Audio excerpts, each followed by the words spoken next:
Well, here we are. Getting ready to make a video that I don't want to make.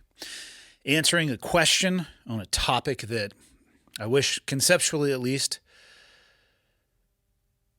we didn't have to think about. But we do. Is ISIS here? Are they in the United States? And if they are, what can we do, if anything, about it to protect ourselves, our loved ones, and our country? That's where we're going today. And this is not the video that I wanted to make right after the turn of the new year. Not the best way to start a new year. I think most would agree. Before we get into it, let's talk about the brand that makes this episode possible, and then we're going to dive in. Here we go. Ladies and gentlemen, today's episode is brought to you by Pique LIfe, the makers and purveyors of some of the finest teas on earth. Specifically today, we're going to be talking about some of their tea bundles.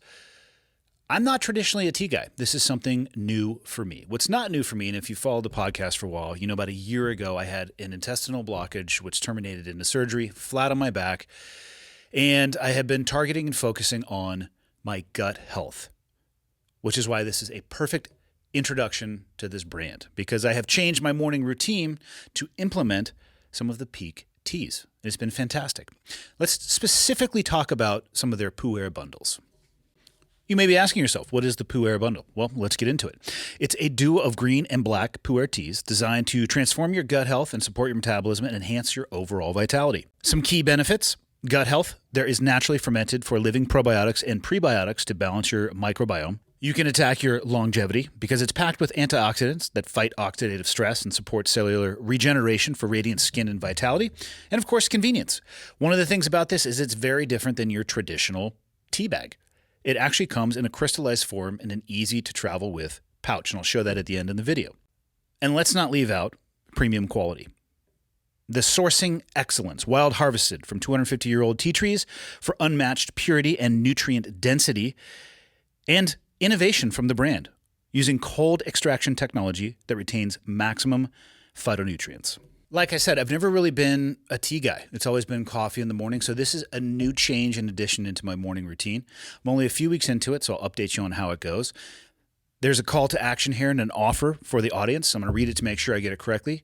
If you're ready to elevate your day and transform your health, for a limited time, you can get 20% off the Pu'er bundle plus a free starter kit, which includes a rechargeable frother and glass beaker. Check these things out. I actually happen to have them in front of me. These things are awesome. And just for the visual, so you guys can see, this is not your traditional tea experience. Super convenient, small, portable tea container, sachet, if you will. If you're interested, head to piquelife.com/clearedhot. That is piquelife.com/clearedhot, normal spelling, to claim this exclusive offer. You can also find the link down in the show notes. Back to the show. Okay, got the red smoke. Gun run, north and south, west of the smoke, west of the smoke. Okay, copy. West of the smoke. I'm looking at danger close now. Come on with it, baby. Give it to me. I need it. You're cleared hot. Copy, cleared hot.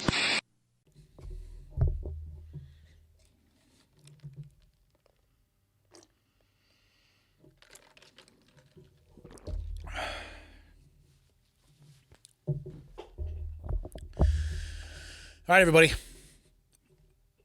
Short answer first. Yes, ISIS is here in the United States. Now, let's unpack that just a little bit. Let's unpack what I actually would have rather been talking about. And I actually know probably more than anything, the first thing I need to do is I need to time capsule this episode a little bit, or timestamp it, or watermark it, however you would describe it, because the information that I'm going to be talking about is current up until, 5 minutes ago when I did the last little touch up to make sure that I could at least talk about what was breaking information or current information in this moment. It is the 2nd of January today in the early afternoon. This episode comes out on the 3rd of January, a Friday.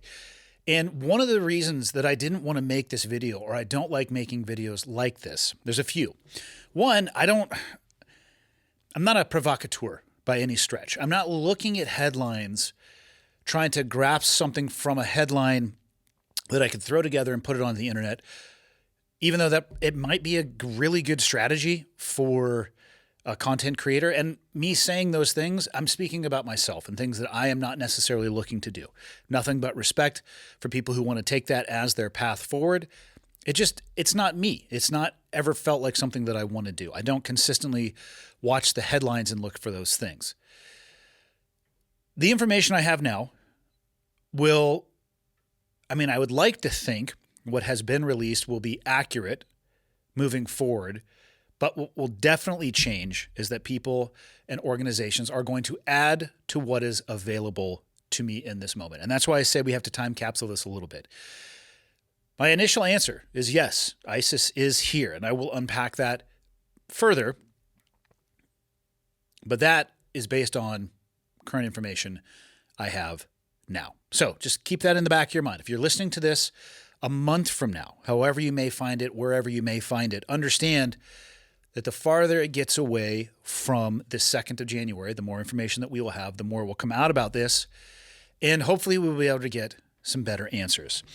We have to also talk about what I know and what I don't know. I don't know a lot more about this situation than I do. And there are actually 2 concurrent situations that are in the news right now. And my personal guess, I was going to say assessment, but it's not that. It's a guess. My personal guess is that they are not connected. There was a terrorist attack in New Orleans, where up until the moment I'm recording this, 15 people have lost their lives. Another 30, I believe, are in the hospital. 2 officers were injured. I have to guess, either in the exchange of gunfire afterwards, or the vehicle potentially could have struck them as well.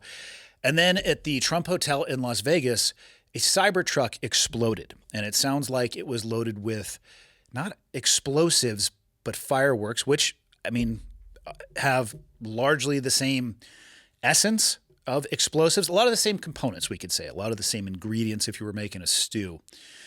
And when I first saw both of these incidents, people, I believe, were trying to connect the two. I think at this point, it is already unraveling a little bit and showing that although the timing is what could only be considered odd, they don't seem to be connected. From my understanding, the driver of the Tesla truck was in the Tesla truck at the time. And as a total side note, if you go and watch the video, if that person in the Tesla truck, who I believe had a military background, I actually believe both of these individuals engaged in military service in some degree. I have not seen or read or heard a robust background breakdown for either, other than I think most people are saying at this point there was no overlap or connection between the two while they were in the military. One of the things we encountered overseas were VBIEDs, vehicle-borne IEDs. The Tesla truck could actually be the worst designed vehicle to use as a VBIED. If you look at the video of the explosion, it seems like almost all of the energy and force was directed upwards, which for anybody around that vehicle at the time, and I'm not saying it didn't do damage in all directions, but it seemed like the vast majority of the force was directed upwards, and I'm sure into the front cabin of the vehicle where the driver was currently located. It sucks for him, but kind of optimal for anybody else that was around there because it didn't ring out in a 360-degree direction. So I don't know what that says. I guess if you make a vehicle that is made out of that material and pretty indestructible from what I have heard, maybe that's a good thing to protect from VBIED usage, or it would not be the number one vehicle that you would want to use. Of course, you could overload it and overmatch it, and that would solve that problem, but I don't think you're going to do that with fireworks. So, slight tangent there. But those are the things that I know about the Cybertruck. Here's what I know about the attack in New Orleans. It was initiated with a vehicle. The driver of the vehicle was a U.S.-born citizen. I believe the vehicle was rented. Actually, I believe both the Cybertruck and the truck used in New Orleans were both rented on an app called Turo, which I understand what that is, but I've never been on the app. So that's the limit of my knowledge, is knowing what it's called. The individual in New Orleans, the attack occurred at 3:15 a.m. in a very crowded section of Bourbon Street, as it's known to be on New Year's Eve. I think it's safe to say that that was not an accident. There was an ISIS flag in the vehicle. He had 2 firearms. He exited the vehicle and started shooting and was killed after he had exited the vehicle. He has made social media posts in support of ISIS, in alignment to ISIS, with the desire to not only harm his family, but others. And honestly, that's about what I know detail-wise in both of those situations. The truck in Las Vegas has not been categorized up until the moment, 1:01 p.m. on the 2nd of January, has not been categorized as a terrorist attack. Will that change? Only time will tell. The attack in New Orleans has 100% been categorized as a terrorist attack. And by all accounts and outside optics and perspectives, that's exactly what it looks like it was. Which leads me back to the question, is ISIS in the United States? Yes, they are. Now, is it this attack that makes me feel that way? No. I have had a concern and a suspicion since my time overseas. And actually, let me be really clear on this too. Let's go back in time to the Wayback Machine at the beginning of the global war on terrorism, 2002/3 for most people in both Afghanistan and Iraq. Iraq specifically was in 2003 where it kicked off. It started with, the first words I heard were Al-Qaeda, and then the Taliban, which then morphed into ISIS, which then morphed into ISIL. And quite frankly, I can't keep up with the 6-headed snake, that every time that you become effective at smashing it down, it turns into something else. Other than to say that I know that it morphs. And when they determine that we are successful in one avenue, they maneuver and they do something else, which is what a smart adversary would do. The vast majority of my time overseas, and I think this is true of most people who deployed overseas, occasionally you would encounter people that were dedicated, trained, committed, ISIS, Al-Qaeda, ISIL level operators. The vast majority of the time, you were dealing with people in the periphery.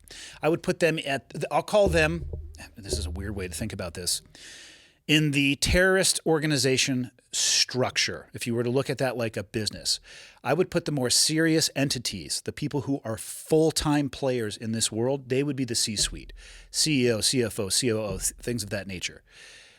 The Taliban of the world, or Afghanistan as it should be, they're gangsters and thugs a lot of the time. They're people who may be doing something else for most of their day, and they're going to go unbury an AK from time to time and maybe patrol an area or exert some muscle, whatever it may be, but it's not their full-time job. Those are the people that we were encountering more often than not. Now, Iraq, and I think Afghanistan to a degree, as the theaters of war matured, it shifted a little bit. There was a Syrian influence. There was an Iranian influence. There were people traveling through Syria, through the Western Euphrates River Valley, and you were seeing technology and explosives and tactics that were evolving.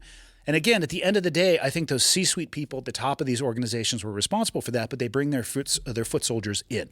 So when I look at ISIS being in the United States and the suspicion that I had, even back then in the early aughts, as I've heard them called, and I really like that term, the double aughts, if you will, was that regardless of how effective we were overseas, it was a problem we were never going to completely solve, because I don't know if you can truly kill off an ideology, especially with military power. Now, I say that, and that is how we ended World War II. That is how we destroyed imperialized Japan. Now, in World War II specifically, right, we eradicated Nazism in the country of Germany, but not completely. And there are still complete and utter idiots in the United States who are still have their head wrapped around the ideology of Nazism.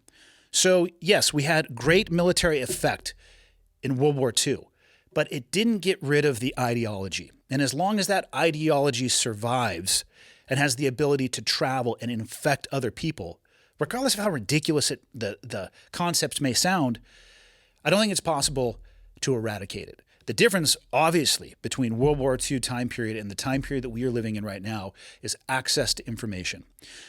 The first time I remember hearing about somebody being radicalized again at these higher level ISIS, Al-Qaeda levels were the San Bernardino shooters, where it was a husband and wife, and it's been a long time since I've actually talked with one of the officers who was involved in this, so my details are a little bit hazy. Husband and wife, it was near Christmas time at a Christmas party. I believe it was a rec center, and they went in there and they absolutely wreaked havoc. Both of them ended up losing their life. There were explosive devices that were involved in that. The radicalization, the exposure to the ideology, it only occurred over the internet. To the best of my knowledge, they'd never actually interfaced with somebody from a face-to-face, in-person perspective that could have recruited them or radicalized them or indoctrinated them. They did it to themselves. And that is why I think ISIS is in this country. And that's one aspect, I should say, of why I think ISIS is in this country.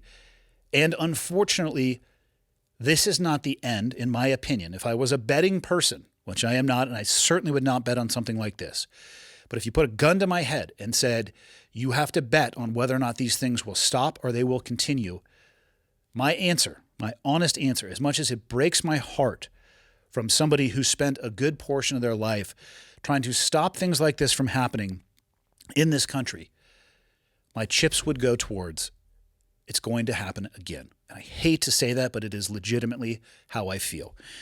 There's access to information, and that just seems to be accelerating. And I don't know how we stop that. There are consequences to unchecked border policy, and allowing a nation is allowing the right word. I don't know. For allowing a condition in a nation where a border is incredibly fluid. And unfortunately, most of the time in this country, the conversation has to be tied around politics. If we can strip that aside and just talk about an inability to keep people out of your country or an unwillingness, whether because of a social optic or a political optic or everything in between, to draw a line in the sand and be unwilling to hold it, there are consequences from that. There are people who have dove into this much deeper than myself. Sean Ryan has done some fantastic podcasts with people who are in this space. They have their fingers on the pulse of what is going on in these environments. And they are, my words, not necessarily theirs, screaming at the top of their lungs that something needs to be done and something needs to be changed. So we have information and we have access to actually come into the country. Now, one of the first things that was reported about what happened in New Orleans was that it was not a standalone attack, meaning an individual. And I don't know if I mentioned this in the beginning when I was talking about what I do know versus what I don't know. One of the things that just was released was that this person, they called him a lone wolf. So they said he was acting by himself. Initially, they were saying there was up to 5 people that could have potentially been involved with this. I hope it is an individual.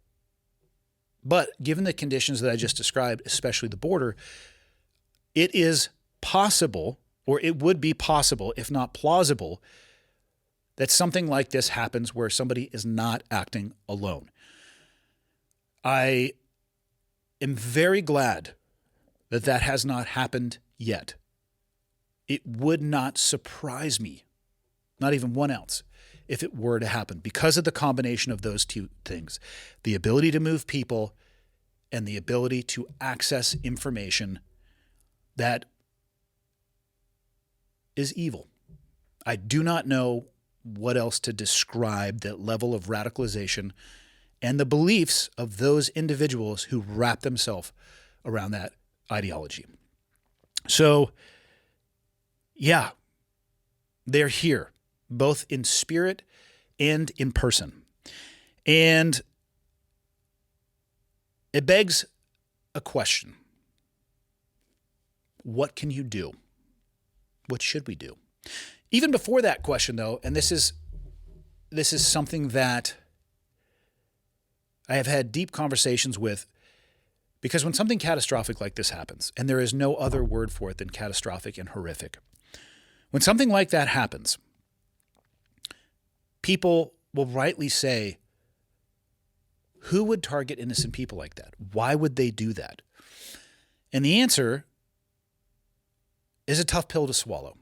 In my own personal experience interfacing with people like this, they don't value life in the same way that we do. They are interested in making a statement.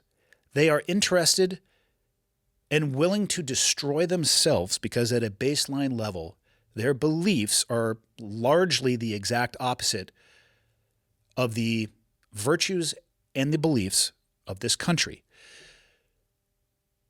People can argue all day long whether or not the United States of America is a good country or a great country, or if it ever was either of those things, whether we're a global oppressor or whether or not we provide more aid to this world than any other country and most other countries combined. That's almost a podcast episode in and of itself. This episode is brought to you by Timeline. We are today 2 days in to 2025.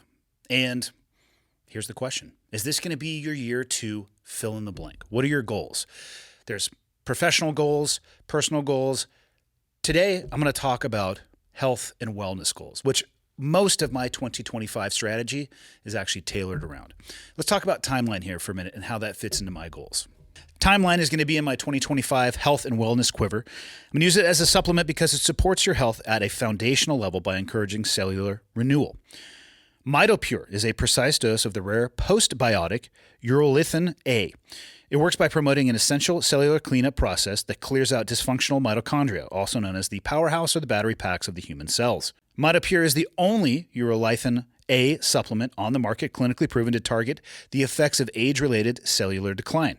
With regular use, you're going to see and feel the difference in the form of improved energy levels, better workouts, faster recovery, more endurance, and all of those things should help you achieve your New Year's goals. This could be it. 2025 could be your year to be at your best, your most energized and most revitalized you. The new year isn't about a new you, it's about a renewed you. MitoPure promotes cellular renewal and mitochondrial health to address common signs of aging at the root. A call to action specifically for viewers. Timeline is offering 33% off your order of MitoPure while supplies last. How can you find that? Go to timeline.com/clearedhot33. That is timeline.com/clearedhot with the numbers 33 at the end. Back to the show. Regardless of who you are and where you are, you have an access somewhere on the globe. There is somebody out there who does not believe what you believe. Maybe it's the exact opposite of what you believe. And the beauty is the vast majority of human beings are capable of holding the exact opposite opinion of somebody else and not doing anything about it other than sometimes spirited conversations and disagreements. They can agree to disagree.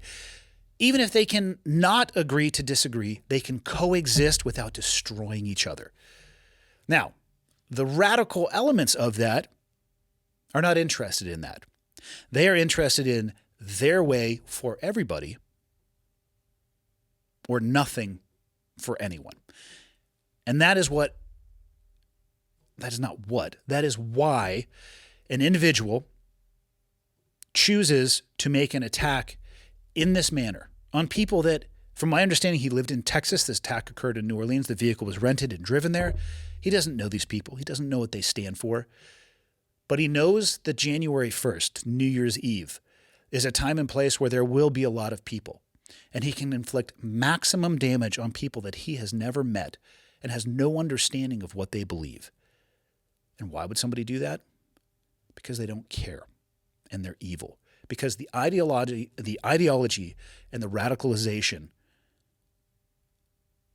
is about destruction. It's about control. It is legitimately pure evil. And I say that as somebody who has looked into the whites of the eyes of these individuals, and I don't know of any other way to stop them or solve this problem other than putting their lights out. And I don't mean temporarily. So, We have an axis. We all do. Thankfully, almost nothing will do anything, or almost nobody will do anything with that other than disagree with you. But it begs a question. What can we do? And I'm going to bifurcate this into two places. There's a state and federal government, and then there is that at an individual.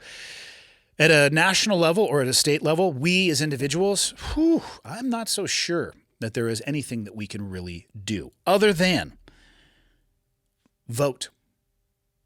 If you are living in an environment and a condition that you think is not actively participating in growing something like this, but is creating an environment where things like this can happen unchecked, you have an opportunity to do something about that. Yes, it may only occur every 2 to 4 years, but it is an actionable step that you can take.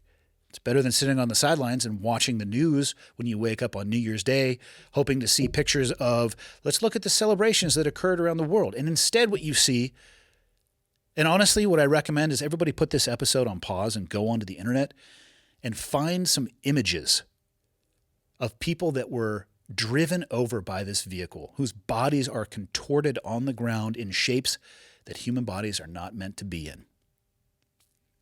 Do that for a second. Think on that for a second, and then ask yourself, what's it going to take for me to get off the fence and do something about this? And again, I'm talking about at the state or federal level. You can vote, you can voice your opinion, and you can stay engaged. From a policy level, things take time to change. From a national security level, most of us as individuals, right, we're not going to have any ability to impact any of this. And that sucks. So we need the right policies. We need the right people in place to execute those policies. And we need to have a spine as a country to stand for what we believe in. Because if we don't believe in our ability to protect our own citizens, or if in general we are unwilling to stand for our beliefs because we're going to offend one group or the other, then let's just throw the towel and admit that we don't believe in anything and we don't stand for anything. That's not who I am as a person. That's not how I was raised. That's not how I'm raising my kids. That's not how I want to interface in our society. And that's not what I want to look like to the world. But I'm just a dude sitting here in northwestern Montana running my mouth about a horrific incident that just occurred. But what I will say is this. I think it was avoidable. Now, there's always going to be things that slip through the cracks. They shouldn't be ignored. But if we notice a leaking faucet in your house, do you ignore it or do you go fix it? My answer is you should probably go fix it before the leak becomes worse, before it becomes a pipe problem, before it becomes a water saturation problem. And the next thing you know, you got a huge insurance claim or massive damage to your house, let alone that could turn into mold and all those other cascading downstream effects. That's the way I look at problems like this. They don't happen overnight. So we have to reverse engineer and figure out what happened and fix all the way back up to the leaking sink. That's where we have to attack this problem. At a personal level, what can you do? Step one, recognize that this threat is real. Recognize that regardless of who you are, how amazing of a person that you are, kind, empathetic, giving, engaged in your community, mother or father of fill in the blank, you have an axis out there somewhere. And if you encounter somebody like this, they will not take the time to get to know you. They will not care about what you believe. They will end your life in probably the most horrific means possible. The threat is real. Now, having said that, I am not somebody who ever wants to be called an alarmist. I am not saying that terrorists are around every corner. I am not saying that ISIS is around every corner. I think statistics quite clearly show that. To go back to the example of turning on the TV on the 2nd of January, what you recognize rapidly is that in most places in the world, this isn't what happened. So it is, I think, safer to say that the odds are likely in your favor, but that doesn't mean that you should ignore them. The best piece of advice that I can give, because I was thinking exactly about New Orleans. This occurred at just after 3 o'clock in the morning on Bourbon Street. I've been to Bourbon Street. I have been really shit-faced on Bourbon Street. At 3 o'clock in the morning, On just after New Year's Eve, on the early hours of New Year's Day, there is not a Mensa competition occurring on Bourbon Street. It's not a Grandmaster chess competition.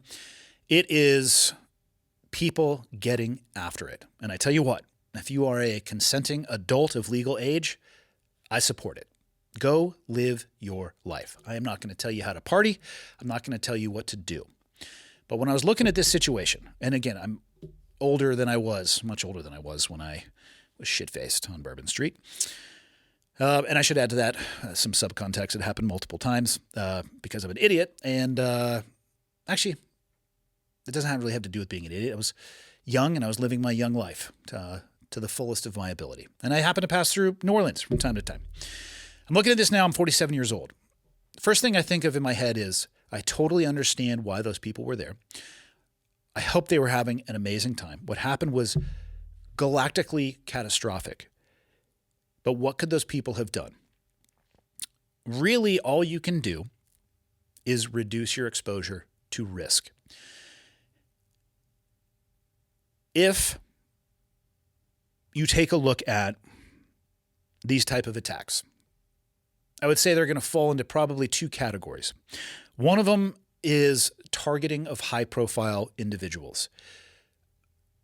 And some people might say, well, that just happened in New York with the CEO of the pharma company. I'm not going to attach that one. They may be charging him with a terrorist-related act. For me, something about that doesn't sit right. He might have been very misguided, but I'm not so sure that one rises to the level of terrorism. What I'm talking about is the targeting of a high-level individual, and you can fill in the blank on whatever that means to you, whether that's a public office, political figure. So an individual, and they would do so, of course, because of the impact and point that would make. The other one, and this happens often, or has been the case often. It doesn't happen often. This has been the case often when this happens overseas. Individuals look for high-density population concentrations. And that's where they do things like this, because it is inflicting maximum damage and destruction. It was around Christmas time. I believe it was a semi-truck in Europe. I don't remember the number of casualties off the top of my head. Similar in concept, though. I think you can understand the point that I'm getting to. They weren't necessarily high-profile individuals. It was a densely concentrated area of people where you can inflict maximum damage with a blunt or a gross object. In both cases, it was vehicles. And this guy had 2 guns in New Orleans, and it seems like he had every intent to continue the party. After he got out of the vehicle, he got burned down, which is amazing. But still, the loss of life is unbelievable. As I get older in life, I have no desire to be in those locations at those times. I look at this in just about every situation in my life, especially when I'm with my family or my wife. I do have a different level of tolerance to risk if it is just me by myself, because I'm making decisions for myself. I can move faster. I know what I am capable of. I know what I am not capable of. When I have children, loved ones, or with a group, now you're throwing in the lowest common denominator. You need to be able to operate as a team, but not on the peak skill level of one person. It is literally the lowest common denominator, because you have to take that into account for your capability. So, exposure to the threat. Well, what I don't want is people to bubble wrap their life and be terrified of ever leaving their house. So, I'm not saying people should reduce their risk in their life to 0. I can't think of a more boring way to watch the time pass on a sundial. But perhaps take the time to consider where you're going and what you're going to be doing and the risk associated with that. I'll give you another example of a high densely populated concentration of human beings, the Las Vegas shooter, who had an elevated position over a jam-packed area of human beings that had nowhere to go. It was not accidental that individual selected that location or the high ground or the weaponry that he used. It gives an individual, the lone wolf, if you will, the opportunity to inflict damage beyond their numerical numbers. Because as one person, it's tough. So what do? You add in force multipliers. Okay. Train. I don't know how to say that more clearly. I think it was my buddy Evan, 30 seconds out. Expect to self-rescue. Be prepared to be your own first responder. I agree with both of those things. You need to be able to solve, at least for a little bit of time, the vast majority of problems that you are going to encounter. If you're reliant upon somebody else, an entity or an organization or a government system, they're not going to be there to rescue you in the moment of crisis, more likely than not. Are there fringe examples of that? Sure, I guess there probably are. But more often than not, there are people figuring things out in the moment on their own, hoping to hang on until a higher level of care arrives. So what can you do? To me, self-defense is about ranges. The range at which a ballistic tool would be effective, the range at which kicking and striking would be effective, and the range at which your hands on somebody would be effective. When it gets to the ballistic tool environment, I am not familiar with the gun laws in Louisiana. When it comes to concealed carry, what I will say is this: in almost every state, if not every state that I have ever had a concealed carry permit in, as soon as you combine alcohol with the concealed carry permit, the firearm is supposed to go away. So if you're going to follow the letter of the law, I bet you no weapons should have been present there on Bourbon Street except for that of the law enforcement. If you're going to carry concealed, follow the law, right? That there's a reason that it's existed, and you're really risking losing that ability and probably potential legal consequences if you deviate from that. Also, even beyond that, let's say that you're like, screw it, I'm going to have my gun on me just in case it happens. Training on a range is so different than training in an environment where the backdrop is full of other innocent human beings. And when a truck is barreling down on you, which you probably would not have seen coming, is it safe for you to pull out a firearm and start engaging that vehicle? I mean, how much time have you practiced shooting at night? How much time have you practiced shooting in a moving vehicle? Do people know where they need to aim if there is glass in between themselves and the person that they're trying to hit? Do they understand the deflection characteristics of a windshield versus a side window? It goes on and on and on. And I'm going to tell you right now, the vast majority of people, almost everybody, doesn't have the answers to those questions, and they haven't practiced those things, let alone the backdrop. It's not safe for you to be taking those shots as it is, okay? So, but whatever. Let's say you're a freaking gunslinger. You're sober, but you're a gunslinger and you're there because that's what you believe in. Cool. You are a Muay Thai expert. You could head kick somebody into the next century. You are a boxing expert. You're a black belt in jiu-jitsu. So you have ranges managed from kicking and punching and headbutting and everything in between to somebody touches you and you are just going to fold them up like a pretzel. Okay. Which one of those skills is going to serve you best when a vehicle is barreling down on you? That's right. Not a single one of them. And I advocate at all times that people be as proficient as possible in all of those skills.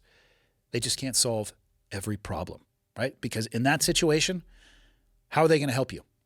They're not. You know what would have helped you in that situation, assuming you weren't crushed by this vehicle, is the ability to help others. Training can't only be offensive. You have to have sustainment training, and I mean training to sustain others.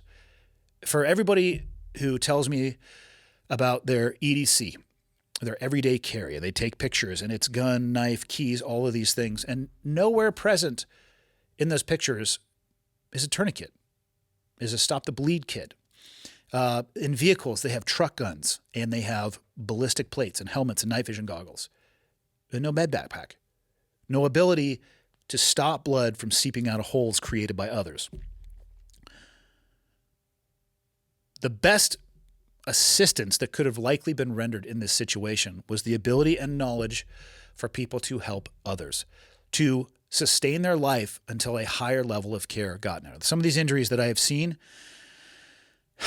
there's nothing that likely could have been done. And honestly, I mean, maybe that's a more humane way for somebody to end their life as opposed to struggling horrifically and painfully through the last moments of their life as they bled out. I think I definitely would take the former over the latter. Your ability to help in that moment in New Orleans probably was the most important thing you could have brought to the battlefield. And that is lost so often. So even though in that situation, a truck getting ready to hit you, the offensive skills wouldn't have helped. The defensive skills, I know for a fact, would have made an incredible, incredible difference. So those are the two pieces of advice that I have. Recognize that it is real and that the threat is there. And just take a look at your behaviors and actions when it comes to participating in these higher threat environments. And again, I don't want to have people try to nerf or bubble wrap their life. It's not the way to live. And I think if everybody locked themselves in their house, that ideology is taking footsteps towards victory. So that's not what I want. But at least think about it. At least make it part of your decision-making process. Accept that it's real. Understand the type of targets that they attack, the locations, the type of people, and the why associated behind that. Train. There is no downside to training. Will you get, I'm going to pick jiu-jitsu. And anybody's listened to the podcast knows I participate in jiu-jitsu. I share that time with my wife. I love it. It's been fantastic for me. I love the community. Do you get mentally and physically improved and stronger? Yes, absolutely. Is it a cool skill set? Yes. Is there a community based around it? Yes. Can you scratch your competitive itch? Yes. It's awesome. I've seen the same thing in shooting. I've seen the same thing again in Muay Thai and in boxing and wrestling and all of these things. There's no downside to training. I mean, what's the worst case scenario? You are an incredibly competent and capable version of yourself? That sucks, right? Who wants that? How about everybody? Everybody should want that. You should be as dangerous as humanly possible and then never use it. Because in your journey to becoming dangerous, you're going to become such a better version of yourself. You'll actually probably end up becoming more empathetic and more kind. That has been my experience. Those who are the most capable of violence are the least likely to use it and often the most generous, kind people that I have ever been around. So we recognize it, we train for it, and we train to help our fellow citizens and those in need. That's the only advice that I can offer you. Yes, they're here. They've been here for a long time. We need to start acting accordingly. That's all I got.